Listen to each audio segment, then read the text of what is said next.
Greetings, Geechlings. Geechin Prime here with my review of One Piece Chapter 879, Big Mom Commander Katakuri. Though it was translated Dogtooth, and you know how I hate that. Anyway, we find out that there was a falling out between Sai's family and his fiance's family, who, sorry, I just don't remember her name. She beat the shit out of him.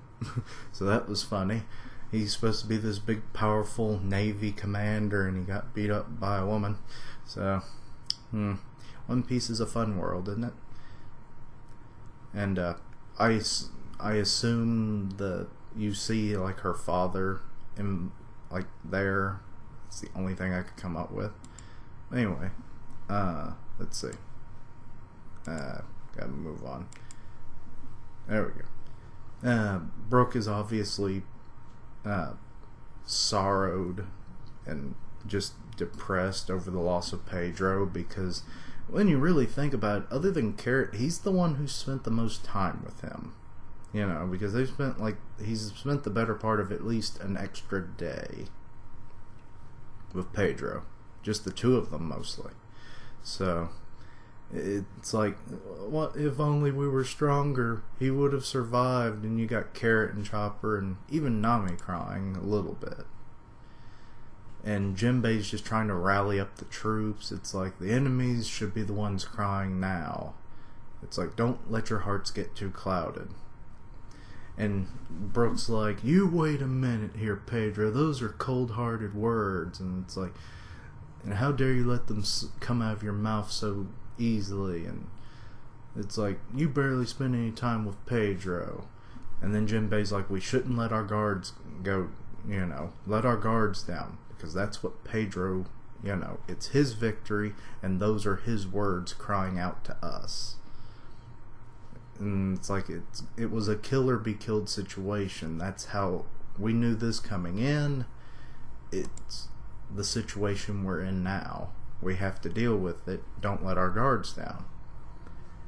And it's like, the enemy has lost a lot. It's a disaster, unprecedented disaster for them.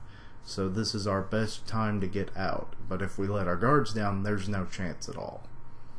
And it's like, and why can't you hear Pedro crying to that? But also keep pushing forward, which, considering this whole arc was basically just like one big Disney-inspired romp, and that was actually a quote from Walt Disney himself, except a little bit different. It was keep moving forward. The Robinson movie, or Meet the Robinson movie in 2007, I can't keep things straight this morning, 2007 movie, it had that, and it was like a big theme for the plot going. Anyway, I think Oda might have been inspired by that, if that's the case at all.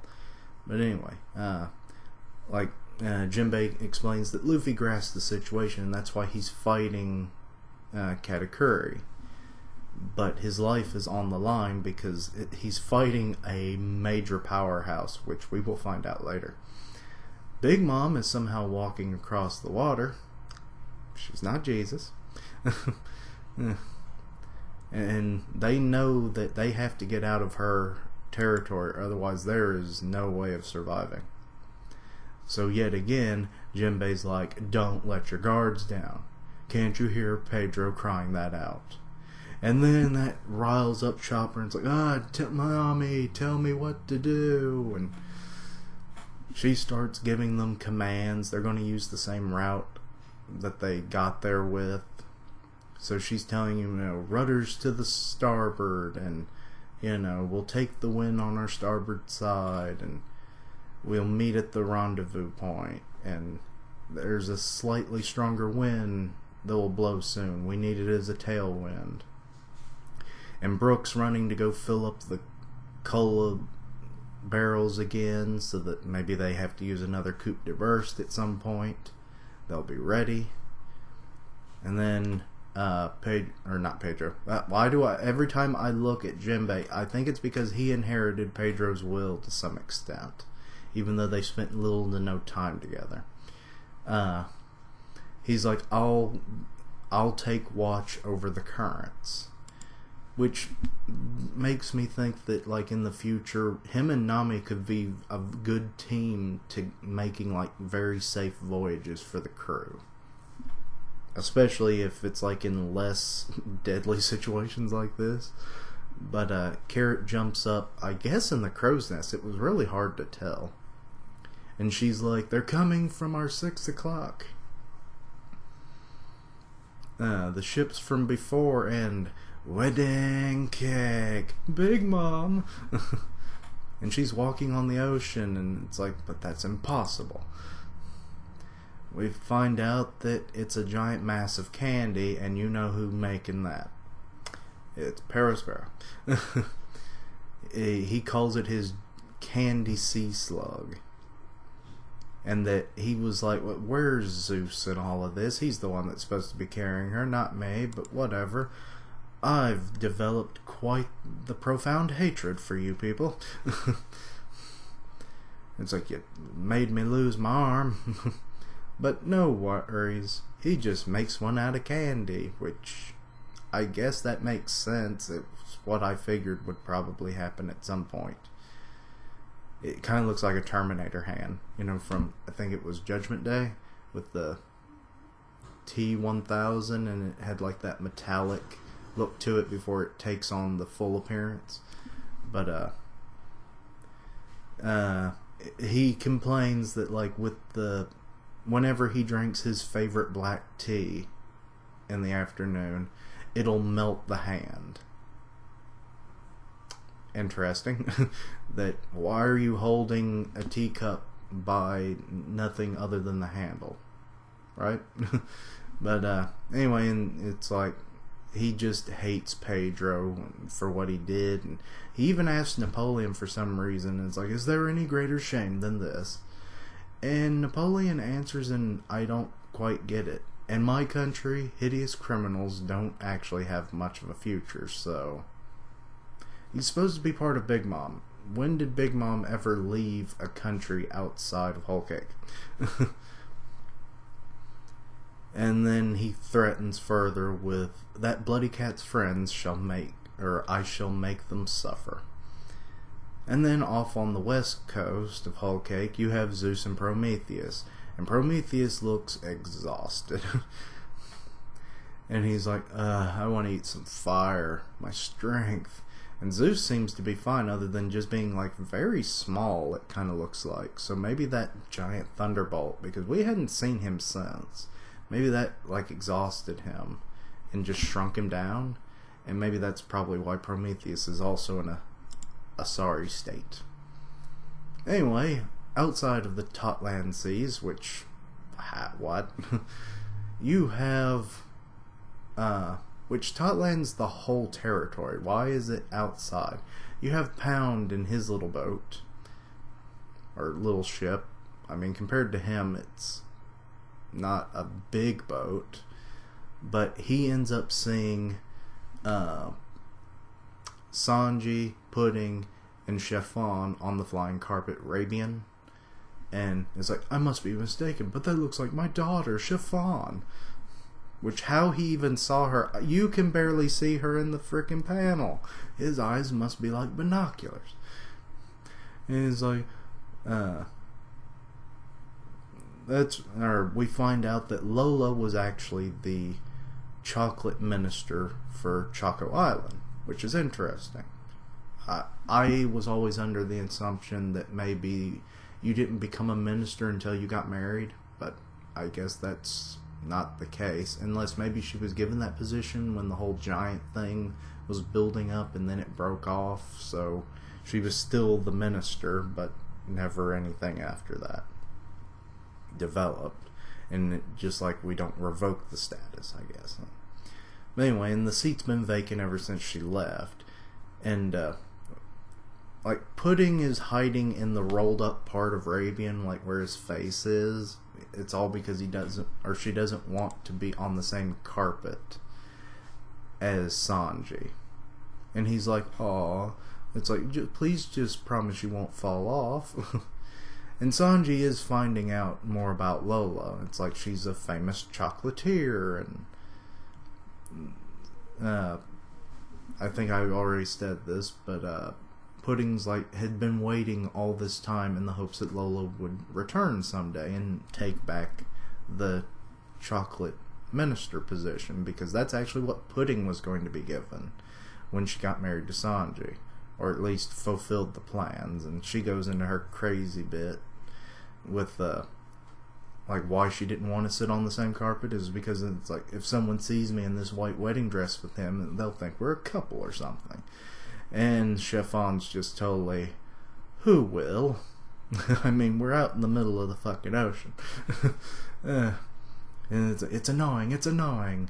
And then that's when Sanji asks her, promise you won't fall, and she's thinking, oh, he's so nice, he's worried about me. And then she has to obviously go crazy and be like, shut up, dummy. I'll decide whether I fall or not, okay, Sanji? Which, why she said his name, I don't know. Well, anyway, then Chiffon tells them that they're nearing Chocolate Island now, which you could see in the distance, which I didn't make note during my live reaction. And then we go into the mirror world, and let's just say things are not doing good for Luffy. His hawk attacks are not working, which is just hawking used with second gear. You have all the the whatever was left of the 10,000 soldiers that were going to go onto the Sunny. They're like all, yeah, he's the strongest of our commanders. You ain't ever getting back to that ship. And Luffy just continues to fight, and Katakuri reveals that he basically can do whatever Luffy can, except better. Except, effectively, it is better. Where Luffy, when he does a Gatling, he's just rapidly punching, and it looks like a bunch of hands at one time, but it's not. Katakuri, using his Mochi, can make multiple arms covered in haki and do the same move, but more effective. And more efficient, as he says. Which just pummels poor Luffy. If he doesn't use Red Hawk, I'm not sure if there's any way he could beat the guy. And I mean, 4th gear, Red Hawk, that could be cool. But other than that, I don't really know. And there was a Joy Boy theory talking about that very topic, which is where I got the idea from. So go check that out. But, Katakuri's like, in terms of our powers, there's nothing you can do that I can't. Speed, power, all of it, you are inferior. Like rubber would ever lose to Mochi, which sounds like the funniest thing ever. It's literally a food compared to a rubber. But Luffy goes in with a Hawk Stamp. Doesn't really do much because he dodged. He kind of took the initial attack, but he kind of dodged it. And then he goes in for a kick, but Luffy, using his second gear speed, disappeared. But Katakuri can kind of see the future because of his observation haki, so he kicks him. And then it's like a test of power next. Luffy goes into 3rd gear. He's about to launch an elephant gun, but Katakuri is slowly inflating his arm. And that's not good. Because you know what's coming. Elephant gun? A giant punch! And we see the power comparison between them. Luffy's elephant gun has always been very large compared to his body. Katakuri's is like 4 times that. So it's like, no. And he just kind of gets smashed into the wall. And everyone's like, it was bigger, what? And Katakuri's like, well, this should just be enough, right? For an elephant gun? It is more like elephant freaking tank cannon thing, I don't know. And Luffy's just kind of beaten into the wall, and yeah.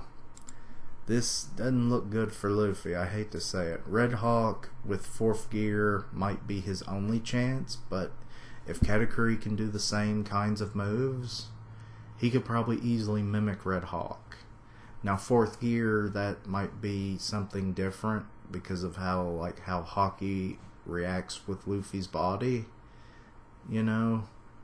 So that might be the one little edge he might have to be able to pull this off. But other than that, I seriously doubt it, given what we see in this chapter. Overall, I'll still give it a 4. There wasn't much that I really missed. I probably could give it a 4.5, but I'll just leave it as a 4. It was a great chapter. It's showing off what Katakuri is capable of. The Straw Hats are obviously trying to get their heads together after losing Pedro and get the hell out of there.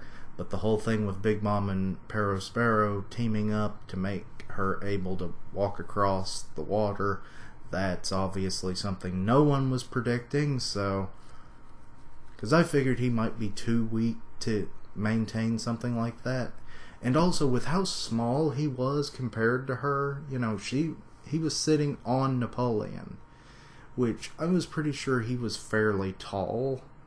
And with that whole candy armor thing that he mentioned last chapter, is that maybe he just made like a bigger version of himself and that was the candy armor, and so now you're just seeing his true self.